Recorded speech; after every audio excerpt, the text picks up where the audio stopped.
Things got a little spicy on the social media timeline today with some TCU football scheduling news that broke and a tale as old as time, TCU and SMU fans going at it on Twitter, now known as X. We will talk about that and more tonight on our midweek episode of the Frogs Up TCU Sports Podcast. Thanks again for joining in.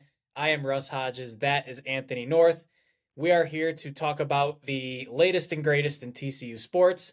We have our midweek episode once again this evening. We are going to talk about the primetime football game coming up this weekend. TCU traveling for a road game against the Houston Cougars. First Big 12 game of the season for the Frogs. First Big 12 game ever for the Houston Cougars. Dana Holgorsen from West Virginia back in familiar Big 12 grounds. Primetime game. We will preview that and give you everything you need to know for that game. And of course, we will hit on the schedule news that broke earlier today. Anthony, how's it going? Hey Russ, it's going great. Man, I'll tell you, over here the weather's turned nice, but it is full youth soccer season. It's fully taken over my life. I've got 3 nights a week, got kids in youth soccer. I've got 2 games every weekend to go to. So that's where I'm very, I know everything that's going on here with TCU and Houston, but I'm also very focused on everything that's happening in the youth soccer world. So that's what's happening out here. How's it going for you, Russ? You know what? I was out earlier today. It was a beautiful day to be out. I was covering a golf match for about half hour to an hour here at the local course, and then I headed over to the soccer field myself, and I had a soccer match, a really good match to cover this evening. This is one of my favorite times of the year, where we're at the end of the summer, start of the fall. Weather's starting to turn a little bit, got a lot of football going on, and it's just a really good time to be out and about. So really excited to get into our podcast this evening. Just to start off, a couple of our plugs here. This episode, of course, is brought to you by our friends at the Charlie Hustle Clothing Company. Shop online today at www.charliehustle.com. Charlie Hustle, vintage, made fresh. Use the promo code 101215 for 15% off all non-sale items. That's promo code TEN1215 for 15% off. Get your TCU swag for the primetime game this evening. Also, play Prize Picks, which is the easy way to play daily fantasy sports. Download the easy-to-use Prize Picks mobile app. Make your entries in as quickly as 60 seconds. Prize Picks is safe and offers fast withdrawals. Use the promo code FROGS12 for a 100% deposit match up to $100. Again, that's promo code FROGS12. Get a 100% deposit match up to $100. And of course, our partnership with the 1012 Network. If you would like to support the network or the two of us here at Frogs Up, please consider donating to the Patreon that was launched recently. Go to www.patreon.com/TEN12 Network. Okay, TCU looking to get to 2-1 on the season, taking on the Houston Cougars this weekend. On the road, 7 o'clock game on Fox, national television. As I said, first Big 12 game of the year for TCU. First Big 12 game as a new member for the Houston Cougars. Both teams are coming in having some mixed results over the last couple of games. TCU, of course, looking to build off of a lackluster win over Nicholls State. And then the Cougars are looking to bounce back from a double overtime thriller against JT Daniels and the Rice Owls. So, Anthony, I'll defer to you here. What can you tell us about the Houston Cougars, and what should TCU fans expect coming into this game Saturday night? Yeah, I think Houston's going to be really amped up for this game. Obviously, the first Big 12 contest at home in their home stadium, a night game, a lot of events happening around the stadium, around the city, in preparation for this game. So I think that the atmosphere should be buzzing, maybe not as buzzing as it would have been had Houston not lost to Rice in their crosstown rival matchup last week. I think that's a tough one to drop headed into the Big 12 schedule for the Cougars. But a lot of excitement for this Houston team and for they've been, as TCU did for many years, they've been wandering the wilderness since the Southwest Conference broke up, and now they have this opportunity to come in to the Big 12, to the Power Conference, and prove that they belong. And they've had some really great teams over that 30-year stretch. But it will be interesting to see how they stack up in this, year in and year out grind. I think that, coming in, they were perhaps not as strong as TCU was when the Horned Frogs joined the Big 12. TCU had come off seasons where winning a Rose Bowl, attending BCS games, and all of that. So I think it will be certainly a measuring stick for them to see where they stand. And then, TCU coming off of the national championship last year and all of the hype. So it's a big game with a lot of anticipation. On the field, when TCU is on offense, I think that the expectation will be that the Horned Frogs put up a ton of points on Saturday night. Now, the Houston defense did a really good job in week 1 against UTSA, a dynamic UTSA offense with big playmakers, forced Frank Harris into 3 interceptions, and did a lot of things that caused a lot of problems for the Roadrunners. That said, UTSA went out the next week and could only put up 20 points on Texas State. So I think maybe UTSA is a little bit down because Houston came out in week 2 against Rice, and JT Daniels in his 25th season of college football came out and lit them up right from the first snap. I mean, they got out to a 28-0 lead in that game. The Rice Owls did against Houston, with JT Daniels, Luke McCaffrey at wide receiver, and they just really took it to the Cougars there early. Houston was able to come back and end up forcing overtime, forcing double overtime, and then falling in that double overtime to lose to Rice. But giving up that kind of offensive performance to Rice, it suggests that Chandler Morris and the wide receiving crew in particular should have big games on Saturday. And I think TCU will still want to run the ball. Amani Bailey will assuredly get a lot of work and hopefully puts up numbers more akin to the Colorado game than to the Nicholls State game. But I think that where TCU will find its most success on Saturday will be throwing the ball.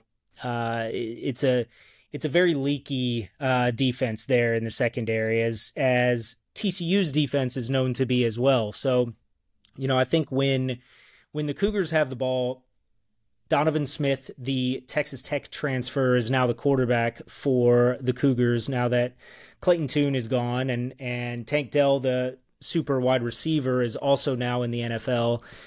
So Houston replacing some talent there on offense, but with some talent to backfill. I think Donovan Smith had some really big games in the Big 12 against Big 12 opponents when playing for Texas Tech.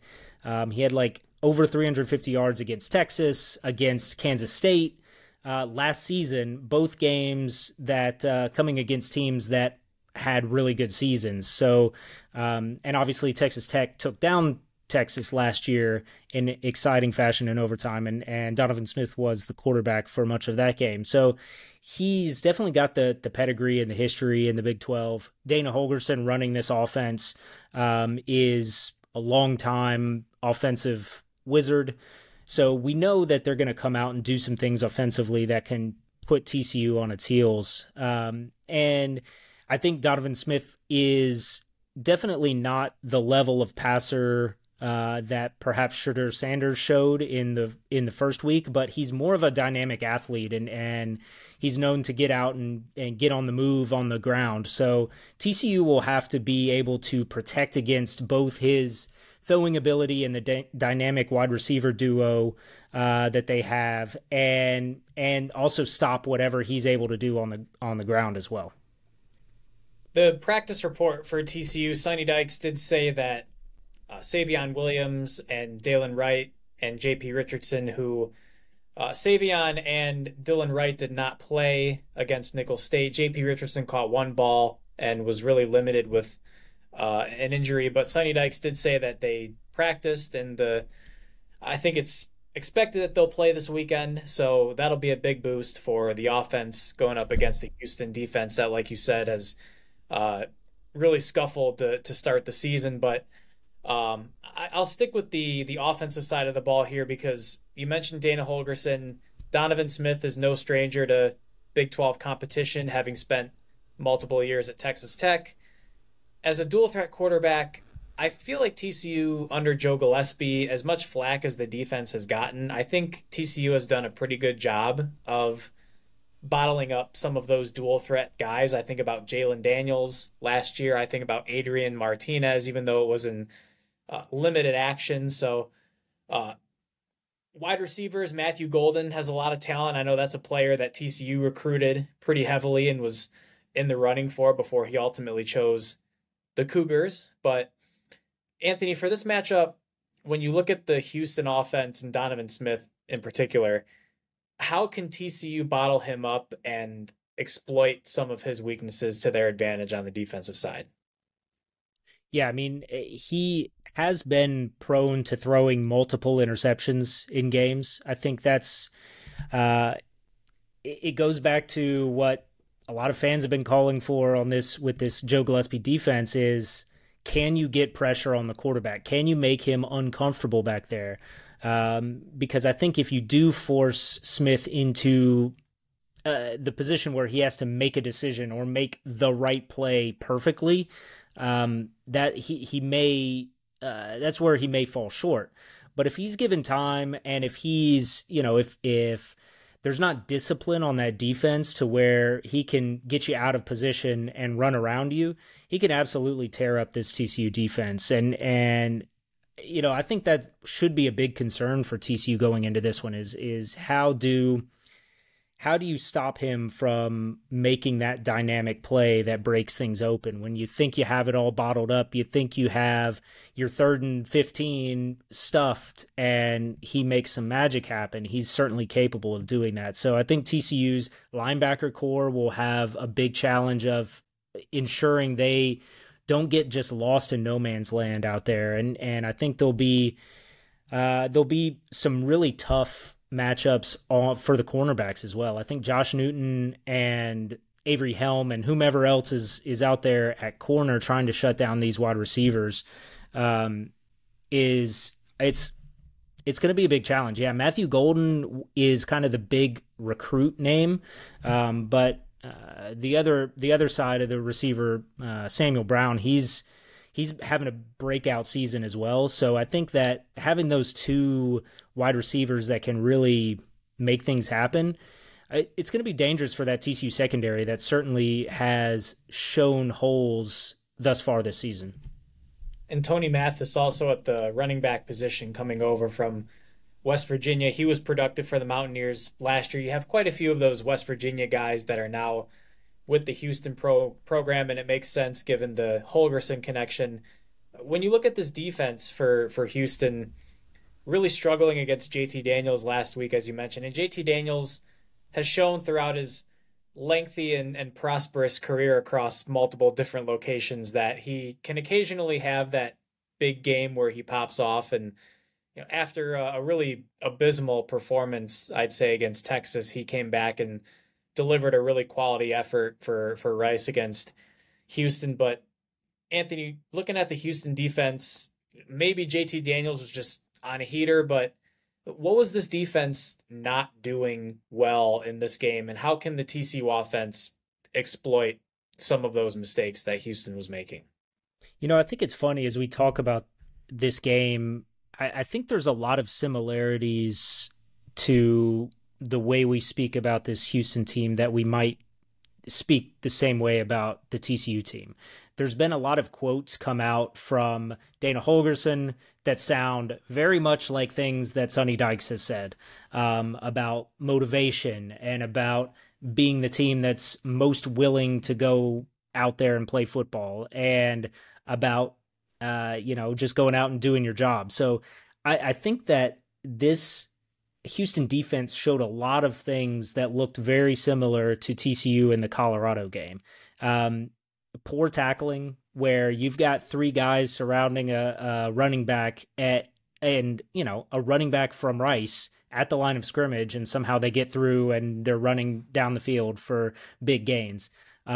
Receivers just running wide open. I mean, like I said, Luke McCaffrey, Josh Cephas for UTSA, both guys really tore up this defense. So I think that they clearly have both a coverage problem and a tackling problem. And if an offense is able to take advantage of that, as one would expect TCU's offense to be able to do, there should be a lot of success for the offense going against the Houston defense here. And for me, there are two big things that I'm looking for from TCU in this game, one on the offensive side and one on the defensive side. Starting with the offense, I think Chandler Morris needs to take another step forward in this game. I thought he had a good game against Nicholls State. He was efficient. He made smart throws. He didn't turn the ball over. He made the right reads on when to get out of the pocket and pick up yards with his legs. He had the long touchdown run. For the second game in a row, he had a lengthy touchdown run. So I thought he played a good game against Nicholls State, but I think he needs to take it up to another level in this Houston game. He's got to show that he can finish in the red zone. Having the full cast of wide receivers back should be a huge help, but I want to see Chandler Morris dominate a football game the way I believe he's capable of dominating a game. And then defensively, keeping Donovan Smith in the pocket and forcing him to throw the football is going to be the top priority, I think, for this defense. But also, and I've brought this up on a few different occasions over the last week or so, but somebody needs to emerge as a playmaker on this defense. And perhaps it's Josh Newton, perhaps it's somebody else, but you look at last season, TCU very much had a bend but don't break kind of defense where they may give up a lot of yards and they may give up some points, but the defense always seemed to come through with a big play when it was absolutely necessary, whether it was a sack by Dylan Horton or D. Winters or an interception by Trey Tomlinson or Bud Clark. Somebody needs to step up and become that kind of playmaker for the TCU defense, and I'm really hoping that we see one this weekend because this is the first Big 12 game of the year, and it's only going to get more difficult from here. TCU is going to be facing much more talented offenses and much more talented quarterbacks and skill players down the road than they'll see against Houston this weekend. So, Anthony, what are the two things or the one thing that you're looking for from TCU this weekend, or something that TCU has to do in order to come away with the win? I think on both sides, this should be a dominant performance up front in the trenches. TCU simply has what I think are quite a bit better players on the offensive line against the Houston defensive front, and same on the defensive side. The Houston offensive line, I think, could be problematic in this one. So I want to see some pressure on this quarterback, and I want to see Chandler Morris keeping his jersey clean. I think those are the big things, and as well dominating in the run game. I think that, like I said, there should be success in the pass game here, but TCU should also be able to control the game on the ground with Bailey and with Trey Sanders to where this game gets put out of reach and stays out of reach. I don't want to see Houston hanging around in this one, which they're certainly capable of, and scoring enough points to stay with TCU for the distance here. That's certainly on the table, but I think for TCU to show some force of will up front is key. And I think if we're looking at a player that I'd really like to see step up, I've called his name as the guy who I thought was going to be the man this season, and that's Jamoy Hodge. I'm ready to see Jamoy Hodge own a game. He certainly has not yet this season, and with this running quarterback, I think that's where he maybe shines the most is preventing those running quarterbacks from making anything happen. He's a scary dude for a quarterback. If you see Jaboy Hodge coming to you, you're probably in trouble. So I want him to put that fear into Donovan Smith on Saturday night.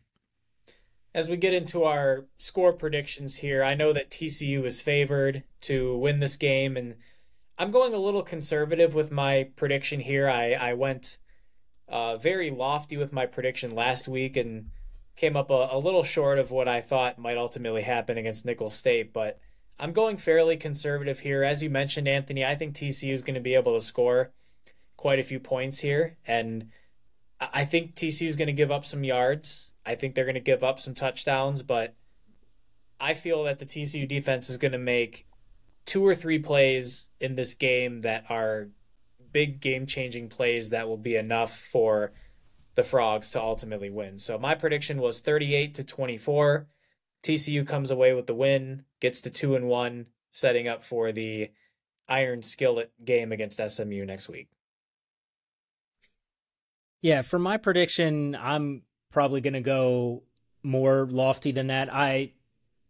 And I should have learned my lesson about overconfidence. I think I most of us were probably too confident going into the Colorado game in our predictions and in our thoughts of the most likely outcome for TCU in that one. But I see the Horned Frogs coming away with a pretty significant win here. The prediction I've given in our staff predictions that will be going up on frogsaward.com later this week, I have TCU winning 59-27. So that goes well over the points total for this game. And, I think the points total is like 64.5, something like that. And I think there's a world that TCU scores that many points on their own. But I do think that Houston scores plenty of points in this one as well. I don't think the TCU defense is going to come out and fully shut down Houston.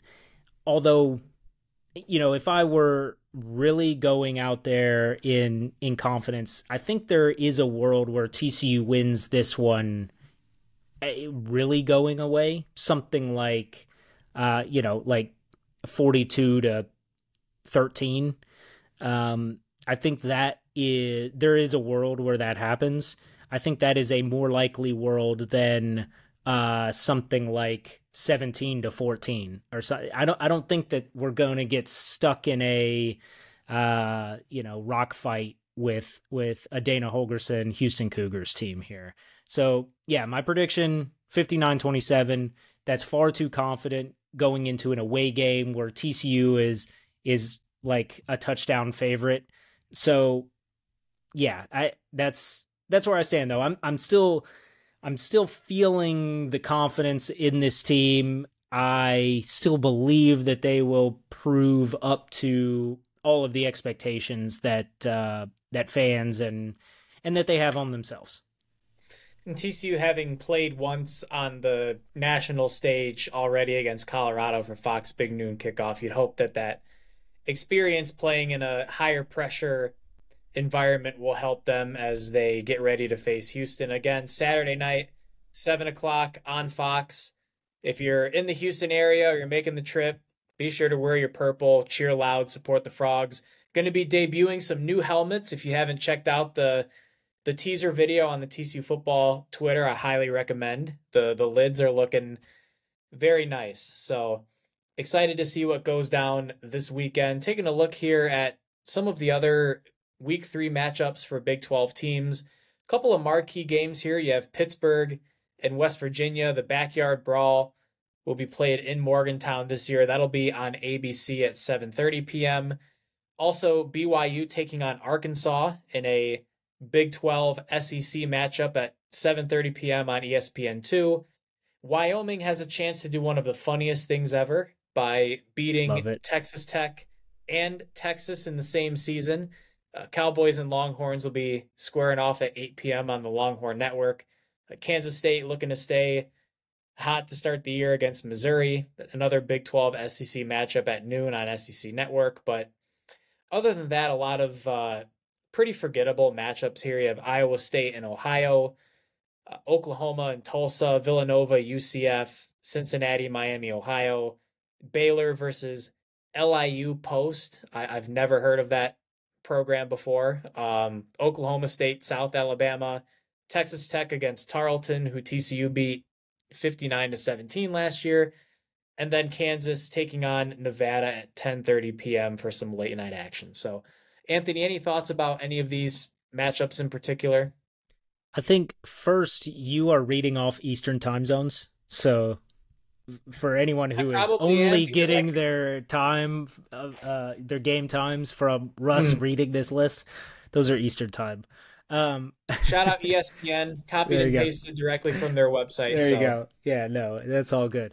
I'm most intrigued here by the Kansas State Missouri game. I think it's one of the games of the week, and I think it's a chance for Kansas State to go really show what they're made of.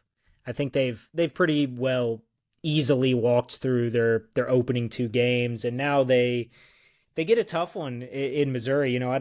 It's a road game. It's going to be nasty, and I think that Missouri is not a good team, but they've got some dudes that Luther Burden at wide receiver is a guy that can make stuff happen no matter what. And it's an SEC program, so it's an opportunity to go really show that they are this dominant force that they certainly believe they are, and they're capable of proving. I think that's a really good measuring stick game, a good opportunity to hang a loss on the SEC coming from the Big 12. Let's see. I'm really interested in South Alabama, Oklahoma State. I really still don't have any clue what Oklahoma State is, whether they're good or bad, whether they're actually like one of the worst teams in the country or are going to be up hanging around the top 15 at some point here soon if they keep running off wins. So I think it's an interesting game. South Alabama came into the season with some pretty solid hype, and haven't totally lived up to that. I think their season opener against Tulane, there was some upset potential there. I think there's some upset potential here too. But I think Oklahoma State going, who knows who their quarterback's going to be? They've got a round table of guys coming in there taking snaps for the Cowboys. So interesting one there. It's kind of a light week. I know there's national media folks who I don't know if they just don't like college football, but they pretty much are just saying don't watch football this weekend, which I do not suggest. I suggest watching football. We don't have very many of these weeks, so enjoy them. But yeah, it's not a whole lot of big ranked on rank matches. Still a lot of FCS games kind of floating around in there.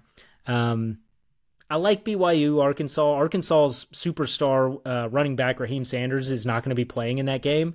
So one may think that that's good for BYU, but Arkansas has a stable of backs. I think AJ Green is another running back that they have that is going to step right in and still probably dominate the Cougars in that one. I think BYU has looked pretty bad so far this season, even in wins.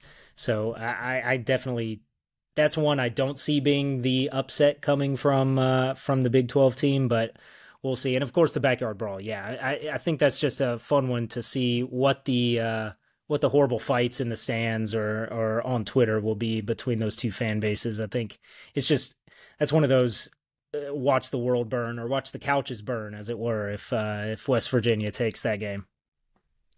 Anthony, any final thoughts on the Houston matchup or any of these games before we get into our semi-controversial topic here concerning a particular non-conference game? Let's get into the scheduling conversation. We've got to forget about what's happening in 3 days. Let's talk about what's happening in 3 years. Absolutely. Let's go ahead and jump right into it because this is something that I figured this was just going to be reported and not really a huge deal, but it's blown up since we posted an article about it to frogsofwar.com. It's approaching 100,000 views, and the news here is TCU Football has scheduled a non-conference game for 2026 against the Arkansas State Red Wolves, who I believe are out of the Sun Belt Conference. It is technically not an FCS game, but it is a bottom of the barrel As close as you FBS could get, at least at this opponent. point, Yeah, yes. as physically as close to an FCS game as you can get. This is a team that just got destroyed 73-0 against Oklahoma about 2 weeks ago. But the reason why this is news is it's really for a few reasons. The first is that it's a second non-conference game that's being filled for the 2026 schedule. So for those who don't know, TCU has multiple home and home sets coming up over the next several years. You have Stanford, which is set to be played in 2024 and 2027. You have Duke in 2028 and 2029, Purdue in 2030, and then North Carolina in 2025 and 26. That 2026 game will be played at home. So this is now 2 non-conference games for 2026. Again, 3 years from now, that are being played at home. And the SMU fans found our post, and there's been a lot of dialogue in the DMs and in the mentions on our Twitter. TCU fans have expressed some disappointment with this game being scheduled, but the SMU fans are trolling away as the first year post Iron Skillet pause is quote unquote being replaced with Arkansas State. So the main news item here is that TCU has added a non-conference game for 2026. It's a mediocre opponent. Is it actually the replacement to the Iron Skillet? That's highly debatable to me, and I have some thoughts here that I'll get into here momentarily. But Anthony, I'll start with you first. What's just your immediate reaction to this news, and then just your reaction to what you've seen on social media since it was reported? Yeah, I guess I think if SMU had more fans, this story would have been a bigger deal, I think. But it did gain some traction, and there's been back and forth. And I think on this one, SMU fans and TCU fans are more in agreement than they are in disagreement here. I think when TCU announced the pause of the Iron Skillet rivalry, the expectation was, one, that we would be adding home games to the TCU football schedule, and 2, that these would be marquee matchups. So yes, we've added a home game to the TCU schedule, but most certainly this is not a marquee matchup. This is one that will get buried on ESPN Plus. So that I can see why TCU fans find that disappointing, and why SMU fans would find it hilarious. It is not TCU avoiding SMU. It is TCU scheduling a home game when it otherwise would have had to schedule an away game. That's what it comes down to. I think things that people didn't really care too much about here. One, TCU's paying quite a lot to get this game on the schedule. $1.25 million is the reported payout that the Red Wolves athletic department will receive from TCU to attend this game. Now, in 3 years, inflation, that's probably, that's like that's going to be like a drop in the bucket. But, I think TCU having to output cash in order to get this home game, it is notable, at least. And yeah, it is not directly a replacement semantics wise, because TCU had not yet scheduled SMU for this. This is not a cancellation of an SMU scheduled game and a replacement with this game. It is the scheduling of a game for that season where there was no game scheduled. I think what will be interesting to see is how the Big 12, the future state of the Big 12 conference scheduling will be, whether it will be 8-game conference schedule, 9-game conference schedule, 10-game conference schedule. It, as has been reported, the 10-game conference schedule is something that the TV partners want, and that the conference is certainly going to consider. So if TCU goes to a 10-game Big 12 conference schedule, and you already have a pretty serious brand in North Carolina on the schedule for that season, you're not looking to add another blue blood main, Big Ten team, SEC team, even any power team to the schedule at that point. You are looking for, basically, if this is the case, the Arkansas State game basically serves like the FCS game would in a typical season. And in that case, I think everyone's super happy about this. This makes the most sense in the world to have one big time Power 5 showdown, one low level clean it up and get on the same page what would be an FCS game, and then you hit the conference schedule. Now, if the Big 12 remains with a 9-game schedule and TCU schedules this Arkansas State game and then also schedules an FCS game, I think that one's going to be a little bit harder to swallow. I think that would be unfortunate and not really what anyone is looking for. I think that would be bad for fans. It would be bad for the team, bad for strength of schedule.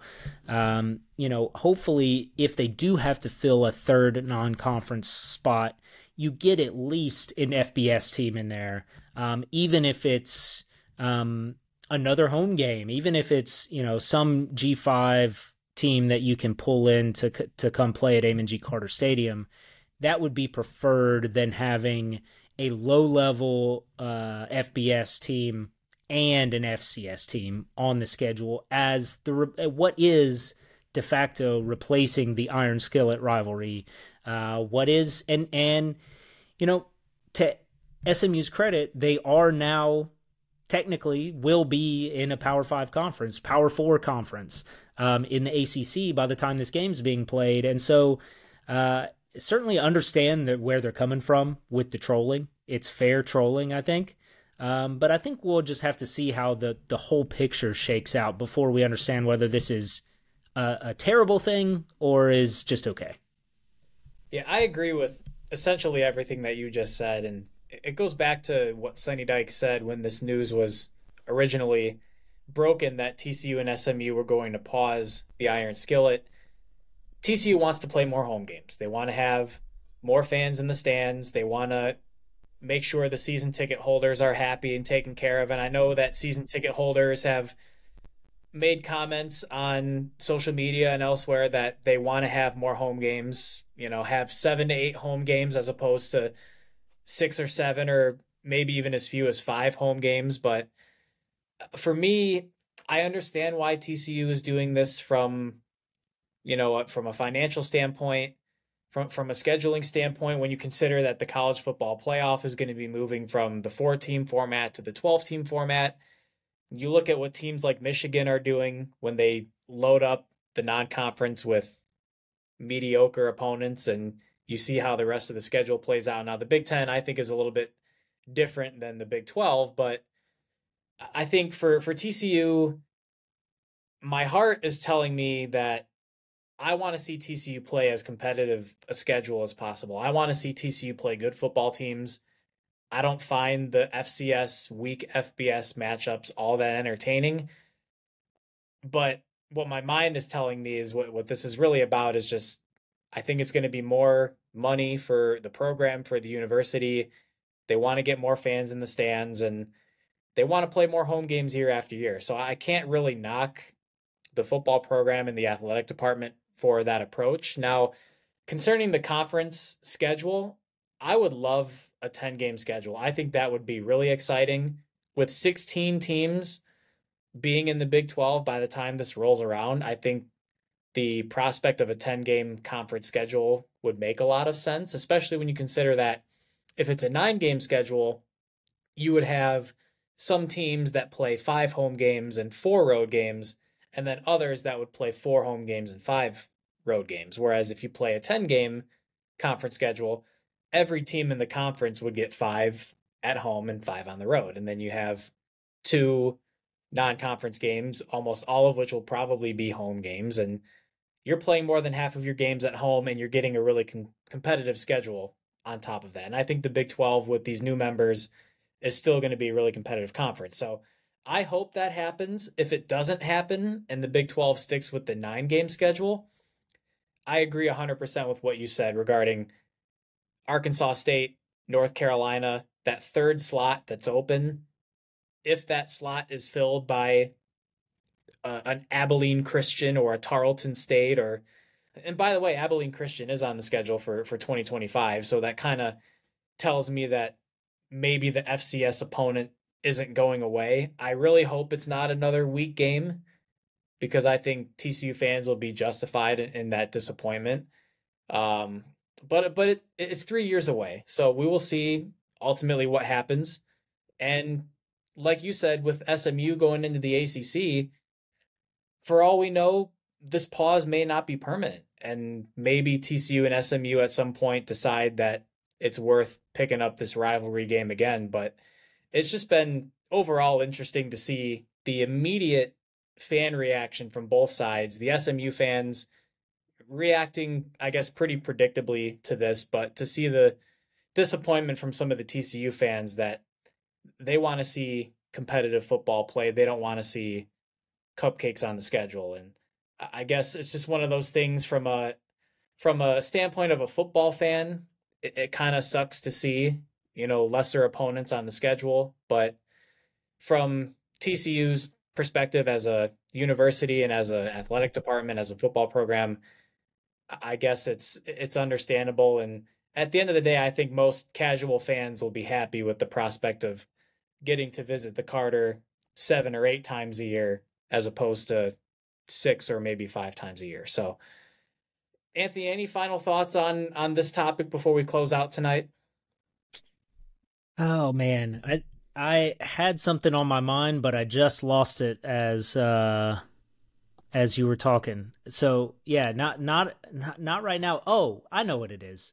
Definitely just want to shout out all of our team at frogsofwar.com and all of the great work that everyone's doing, all the great content that's being put out. We've got a bunch more Houston preview stuff coming out on the website. So please, everyone listening to this, go make sure to check out all the pieces that are up there already and that are coming this week as we lead into this Houston matchup. I think that I hope that you've all been enjoying everything that's come through. I've enjoyed reading everything that our teams put out. So I've been really impressed with all of the work that everyone's put out. So want to shout out the team there. And then also just for the 10-12 network, I stepped in and did a quick spot with the Houston Scott and Holman podcast, PAWD podcast, and had a great time chatting with them leading up into this game. And you can catch their podcast on. You can follow them on Twitter and see their podcast as part of the 10-12 network on Spotify and Apple and everywhere as well. So if you're itching for more TCU Houston preview content and want to hear kind of that Houston perspective, go check that one out. They're a good group of guys and definitely have a very fair and even opinion of where Houston stands and how this game could go. And I think there's a lot of excitement leading into this contest. So go check out all the podcasts on the 10-12 network, but particularly this week, that Houston preview podcast. Go check it out there. And, they're lamenting a loss this week as well. So, you can hear some of the opponents as they lament a loss, and, maybe we hope to see them lamenting a loss after Saturday as well. And we do have listener support now activated through Spotify for podcasters. So obviously we plugged the Patreon link for the 10-12 network already, but if you would like to donate to us directly, you can do that. There will be a link posted to our Twitter once the episode that we're recording tonight goes live. Again, support both of us here at Frogs Up. Continue to follow us online at Frogs of War, www.frogsofwar.com. Continue to follow us on Facebook and Twitter at Frogs of War. As Anthony said, our team has been putting out tremendous content over this fall season. Drew Carlton, Matthew Scroy, Miles Perry, Austin McGee. The whole team has been doing fantastic work. So we're really excited about what we've been able to do already and what we're going to have coming your way here over the next several weeks. So continue to follow us at Frogs of War and here on the Frogs Up podcast. Also, Charlie Hustle, get your TCU swag online at charliehustle.com. Use the promo code TEN1215. Get 15% off your order. Play Prize Picks for daily fantasy sports. Use the promo code FROGS12 for 100% deposit match up to $100. And again, one last time, the Patreon, if you would like to support the 1012 network and the two of us here on Frogs Up, go to patreon.com/TEN12 network. That is our midweek episode. We will be back Sunday night to talk about the game against Houston and what will be coming next for the Frogs. But until then, we'll give you a Frogs Up. Frogs up.